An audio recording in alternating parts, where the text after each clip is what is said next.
We're out here in some nice Key West weather, a little fog. You have to take a few days for yourself. Fish on! Having the ability to be out there every day is a huge advantage. Sure. That's a nice fish, man. Ooh, there you go. Center rod. Oh, hold on, you missed it. I see a little crashing going on. Basically just gonna slow troll and walk these big baits around the edge of the reef. Look for kings, a wahoo, anything that's gonna eat these big baits. Some better fish. Nice one. It's the biggest king we've seen today. My name is Hussainy.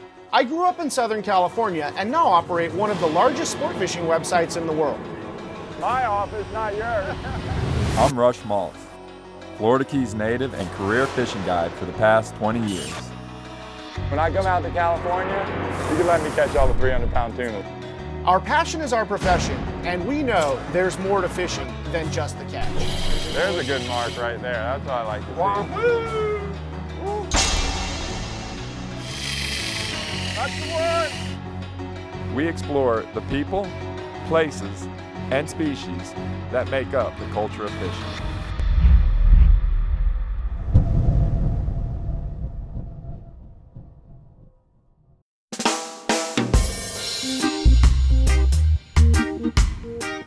A question I get all the time from people who come on the boat is, do you enjoy it still? Is it a job? I'm gonna hand you a few of these rods and some of this stuff. Okie doke. When's the last time you got out fishing? Been a couple weeks. And the answer is simple. Yes, it is a job, but it's a job I enjoy a lot. The weather's been spinning around, cold front every 3 days. Yeah, there's been no shortage of bad weather here lately. In my line of work, it's really easy to get burned out. But you have to take a few days for yourself. You gotta take a few days, get out there with your family, get out there with your friends, and really enjoy what you do for yourself. So I'm thinking, past few days I've been out, the water's pretty down west a little bit. I feel pretty blue. Yeah, it's blue, it's pretty. One of the things I really like to do to not get burned out is get a day on the water with an ex-guide, a fellow friend. I feel like we go try and catch a little bait on the flat. And one of those people is Captain Tony Murphy. Sounds good, man. All that good stuff. We'll bend the rod for sure. You're definitely gonna bend a rod. We could bottom fish. Yeah, so I first met Rush 1987. I was running the fish house at the Rusty Anchors, and he came in with a couple other guys. I think he was 15, 16, and he came in, and the reason I remembered him, because we had a lot of people coming in with fish, is they had big black groupers, like 6 or 7 of them, and they were all 50 pounds plus. So that was an eye-opener to see these kids coming in with these huge groupers, and obviously they knew what they were doing. You know what I always say, Tony, when bait's tough, fishing's good. You know it, usually. On this day in particular, Tony and I were gonna run out and try and do a little bit of live bait fishing, which entails, first, catching a full well of bait. All right, let's just stay on the edge of the dark spot. Have I got enough water on this next patch? Oh, they're going by the boat right now. And that's small, that's really small stuff. I tell people, we have to have it. It's one of those things, some days it comes really easy, some days it doesn't. All right, live well's open. So with 30 baits, do I get to catch 20 fish and you get to catch 10, or how's that work? Yeah. Man, that's disappointing, huh? At the end of the day, it's just one of those things you have to have. We might spend 2 hours catching bait. I mean, you got something. I did. And catch all the fish we need to catch in 1 hour. The reason for that is because we have all this bait in the live well. You might want to trim the motors down so we don't go. Yep. So first thing in the morning, you kind of make a decision what bait you're gonna go after, and this time of year, pilchards are available. So anytime you want to, fish the reef, go after blackfin tuna. I mean, pilchards are basically you can catch everything that swims down here. I like the way they were laid up too, bro. Yeah, like I said, these might have just moved in here. Oh, Christmas tree. Oh, the holiday season was over. I fish on the Odyssey every single day. And for me, there's nothing better than when somebody says, hey, you wanna go on my boat? I'm like, hell yeah.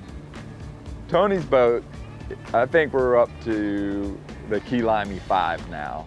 Everyone used to call me a Limey.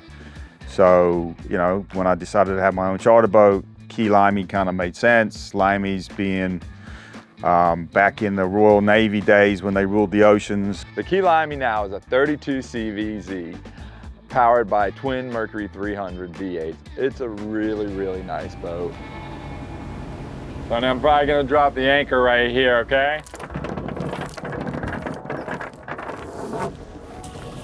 Having the ability to be out there every day is a huge advantage. I get to see what the condition was doing the day before. I get to see what kind of fish were biting on certain spots the day before. I get to see where the bait was. It's just, the more days you spend on the water, the more familiar you get with what's going on. What I'd like to do is drift 2 pilchards out the back. We'll put a rod down on the bottom. And if you want to free line like a piece of bonita or a chunk back, sitting here on the edge of the reef, Tony, you know the deal. You know, you could have a sailfish swim up, you could be catching yellowtail, we could be fishing the bottom. There's just no limit to what cruises down the edge of the reef right here. As soon as we pulled up to the spot, looking at the conditions, nothing had changed. Everything was exactly the same. I could look and see the current was still going to the west. In my head, that's telling me we're gonna put the chum out, we're gonna be throwing these baits in the water, and they're gonna be going right down the edge of the reef for miles and miles and miles. And what that does is that's gonna draw fish in for miles and miles and miles. Fish on. There you go, Tony. Finally, we might actually bend the rod here. I see a little crashing going on up closer to the reef. What you got? It's that Mackerel. that mackerel that's eaten me giving us so 17 much- times in the last hour. You got him under control? I think I got him, brother. One of my favorite things about the Keys is the ability to catch fish on the surface and the bottom in the same spot. Come on, bro. Here we go. That's very unique. I've been all over the world with local knowledge and seen a lot of different places, and there's very, very few places where you're gonna be doing that, catching bottom fish and surface fish in the same spot at the same time. What do you think we got here? A little heavier than the last Yeah, one. he's fighting a little harder. Well, maybe because it stayed on. It feels like a jack. Yeah, I'm looking down there. It's a little jack-like. Sometimes them jacks turn into muttons, though, on the way up. Especially with long leaders, they tend to turn into muttons. When we left the dock in the morning, I don't think Tony was expecting to catch some very rare species like we caught today. Big yellowtail and tunas, but nobody really brought up the fact that we were gonna catch the rare and elusive silver snapper. Look at this guy. I mean, it's not quite a porgy. That's a poor man's porgy right there. Porgy's cousin. That's a porgy cousin. We call that the silver snapper, Silver Tony. snapper, baby. That wasn't on our list, but you know what? It's a start. But you gotta be quick. Yeah. Look at that. Silver snapper. Silver snapper. Got a little food. That might be the, yeah, that Could might be eat. the first Margate that's ever made a guest appearance on Local Knowledge. Is it really? Yeah, I Very think rare. So. Love You it. know, Very that nice. might be him. Good job, mate. Good job. You gotta start somewhere. Trying to find a spot where you have the best of both worlds. Fish on. Sean, baby, let's go. They were popping back there a little bit. We want to throw the anchor one time. I mean, it's no big deal to pull the anchor, but it's worked. You don't know he's hooked yet, does he? Nah. Maybe he's just swimming at you. The right spot where you can, you're close enough to the reef to pull that reef stuff out, but the blue water stuff comes right down that same Yeah, reef, and they're looking for food too. See color? Not yet. You've got the right stuff, not just the chum bag. I'm talking about the pilchards that you can feed out into the water. You can catch a yellowtail and a tuna and a sailfish on the same spot and never even have to leave. Oh, here we go. Beautiful fish. Look at you, Captain Tony. You Yeah. still got it in you. Still got it, baby. You still got it too. Still got it. Blackfin tuna. Yeah. Hey, We're gonna let him go, right? yeah, I'm good. I got plenty at home. I got that giant yellowtail we kept. All right, well, knocking the tuna off the species list. Yeah. Tony and I kind of both got our start in the charter business in the same place. Here we go. And it's kind of a historic charter boat company called the Lucky Fleet. The mutton snapper. Mutton snapper. So I first got here in 1986, and I started making a living on the water in 1988. I was fortunate to get a job as a mate for the Lucky Fleet. Fish on. Get him, bro. It was amazing that I'd be out there, you know, didn't know anything, and that's actually the way they ran their program. They didn't want people that knew anything. They wanted brand new so that they could teach them exactly how they wanted to do it. That was their program. And They blew up really good too. Me and Tony never worked together at the Lucky Fleet. He was there before I was. I'm liking this. I mean, got somebody here who's handling my fish for me. I mean, this is nice. just a coincidence that we both work for the same company. It's kind of a nice connection. Beautiful, Rush. Beautiful day. Finally got the fish rocking. How many years before you opened the shop did you put in chartering, Tony? I mean, you were next to me for at least 15. I started fishing in 1988 for a living.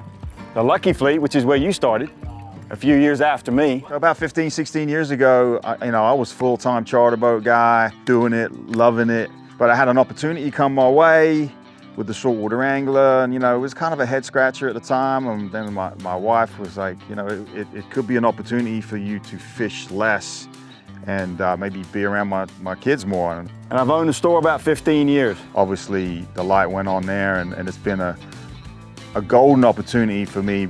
Sure. That's a nice fish, man. Perfect size, Key West blackfin tuna. Gorgeous. So lucky to own an iconic store, on the Key West Harbor. So, we literally look out the window and we can literally see the tarpon rolling.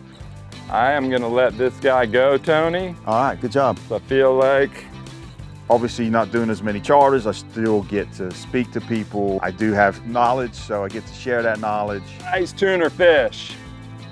Yeah, baby. Look at that beauty. At the end of the day, Hey, if it was it's not how easy, you start, it's how right. you finish, right? if it was easy, everybody'd be doing it. Right.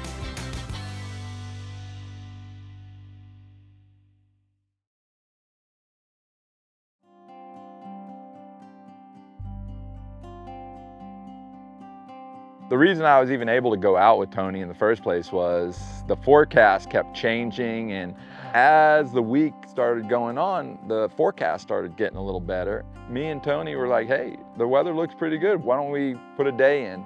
Well, I didn't expect to get 2 days in. So I think today we're gonna just pull these baits around. We got the runners, we got the gogs. We're gonna bump them around, and it's really one of my favorite types of fishing down here because you always got a shot at catching a big fish, whether it be a sailfish, a wahoo, big kings. If you're gonna get a bite, it's gonna be a big fish. I mean, that's Generally. You might get a barracuda, but even Yeah, then, you barracudas. I've caught ceros and stuff on the gogs, but It was flat calm, but we had some foggy conditions, which is, you run into it once or twice a year in the lower keys. how you doing? We were gonna do something a little different today. We were gonna do clean fishing. What I mean by that is I was gonna go get some bait, some goggle eyes from my buddy Scotty. We need 10 more, right? I had some blue runners already in the pen, and we were basically just gonna slow troll and walk these big baits around the edge of the reef, look for kings, a wahoo, anything that's gonna eat these big baits. Then I take my floater, I come back here and I grab my floater, right? And I come back right to about right. So it was great. Rush had a plan, something I hadn't done in a long time, which was, he wanted to slow troll down the edge of the reef. He'd been doing really well with some big kings, and That bait's really, really nervous right there. you're slow trolling. He's looking at the depth finder, so he's looking where the edges and the bumps are, and he's as that blue runner didn't get eaten, he was definitely. Oh, a couple times something was looking at him. I don't know if it was trying to figure out where the best place to be, looking at eddies and little tide rips and whatnot. Oh, there you go, center rod. Oh, hold on, he missed it. Center rod? Yep. Now he's back on it. Fish on, baby. Double. Oh, I just lost this one. Jump. Jump. With a cuda. Dolphin. Dolphin. Mahi. Mahi, A baby. mahi. Nice job. So nice, they named it twice. Looks like a decent one too. It is a nice one. So fun, you just never know what you're gonna catch trolling these baits around. Yeah. Edge of the reef. Yeah. Up here eating all those ballyhoo. Hey, here we go. Little jump. The treble's barely in them too. I'll get all the,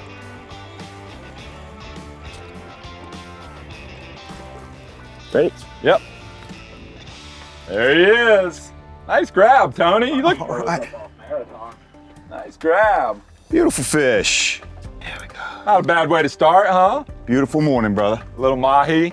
Little fog. I think we let this guy go unless you want him. It's up to you. I'm good, man. Yeah, the way to start the day. All right, on the board. Let's do it. The fishing we're doing today is really one of my favorite styles of fishing. Just had a bite. There it is. That's a good bite. It was a good bite. Big frigate, Bubba's. Because you're always usually catching a really nice fish. I mean, you're using these larger baits. Get him, bro. The double. This guy's gonna go. Right at me. There he goes. Literally coming right at me. This one hadn't even started to run yet. Oh, shark's coming, shark's Oh, coming. God. Oh, man. Look, my fish is hiding under the boat right here. Can you see yours, Tony? No, What does it feel like, Tony? A king? big king, I think. I'm seeing it now. Twins, eh? Twins. Still got a little life. Pretty much everything is in play, but what's nice about that kind of fishing is you kind of take the small stuff out of the picture because the baits are so big. Nice one. King mackerel. Yeah, The king of the mackerel family. sure is. They like those blue runners and goggle eyes, don't they? Yeah. You all ready to let them go? Go get another one? Let's do it, brother. All right.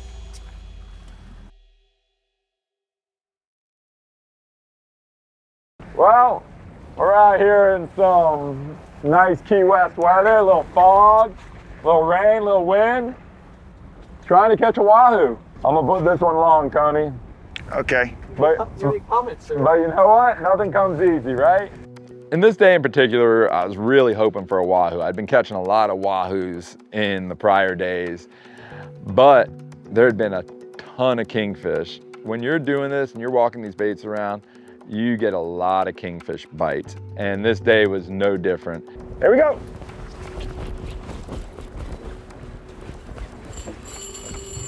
A good bite.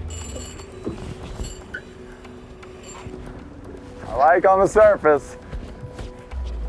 Smooth, Tony, smooth, smooth as easy. Come on. Little baby, little king. There. Little guy. Yeah. Let me bump this in gear a little bit. All right, I'm gonna let him go quickly so I can get another bait out. There you go, buddy. Sometimes the kingfish are so thick that it makes it impossible to even keep a bait out long enough to get it in front of a wahoo. There you go. You want it? No, go. That's the big bait. We started really getting a lot of bites. You know, some of the kingfish were, medium, 15, 20 pounders, and then we started to get into the bigger ones. A better fish. The weather was right. You just had the feeling there's a front coming. They got to eat before the front gets there.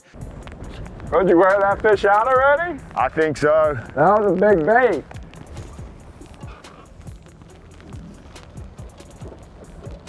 Nice king.